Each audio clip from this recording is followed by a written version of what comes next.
So, 2 araw pa nga lamang po ang nakakalipas magmula ng sampahan ng kaso ng Clark County ang former undefeated 5 Division champion Floyd Mayweather Jr. nang dahil sa pagnanakaw at panluloko, ay panibagong mabigat na problema na naman nga po ang dumating ngayong araw para sa dating kampyon. Ito po ay dahil base sa The Ring Magazine, ay kanina lamang umano ay sinampahan na naman ng bagong kaso si Mayweather ng isang boxing promoter na nagsasabing nagbayad umano sila ng $4.7 million o mahigit 285 million pesos bilang advance payment para sa dalawang malaking laban ni Floyd kontra kay Mike Tyson at Manny Pacquiao. Pero umatras daw si Mayweather sa kasunduan. Ayon sa reklamong isinampa kanina sa New York at nakuhang balita ng TMZ Sports, ay iginigiit ng CSI Entertainment na nagbayad na sila ng milyon-milyong dolyares upang makuha ang eksklusibong karapatan sa dalawang laban ni Mayweather. At yan nga po ay ang exhibition fight laban kay Mike Tyson na siyang susundan naman ang mega rematch kontra sa ating pambansang kamao Manny Pacquiao. Sinabi ng CSI na mabilis umano silang tinalikuran ni Mayweather. Ayon sa kanila, isang araw matapos nilang magbayad ng hiwalay na $150,000 advance payment, ay inanunsyo ni Floyd na lalabanan niya ang kickboxer na si Mike Zambidis, imbis na si Mike Tyson, at ito umano ay sa ilalim pa ng ibang promoter.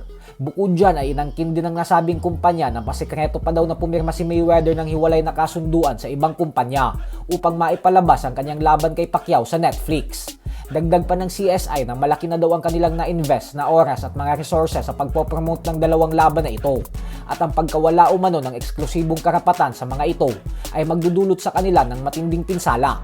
Bukod sa paghingi ng danyos o kahit man lamang maibalik ang kanilang ibinayad na salapi, ay hinihiling din ng mga promoter sa korte na pigilan si Mayweather na ituloy ang nakatakdang exhibition fight nito kontra kay Mike Zambidis sa susunod na linggo sa bansang Greece nang dahil sa labag umano ito sa kanilang eksklusibong kasunduan.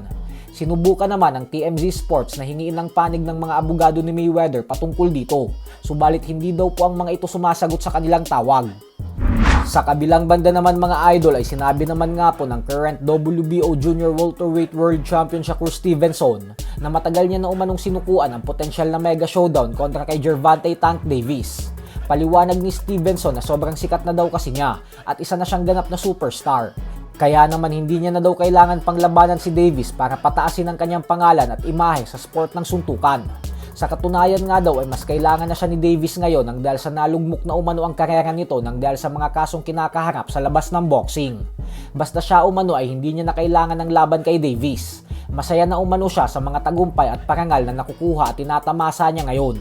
May dahilan umano kung bakit nasa top pound for pound best fighter siya at wala si Davis. Hindi niya na daw kailangan magpaliwanag kasi kung matalino daw kayo ay alam nyo na ang ibig sabihin yan. So hanggang dito na lang po muna tayo mga idol. Sports Talk PH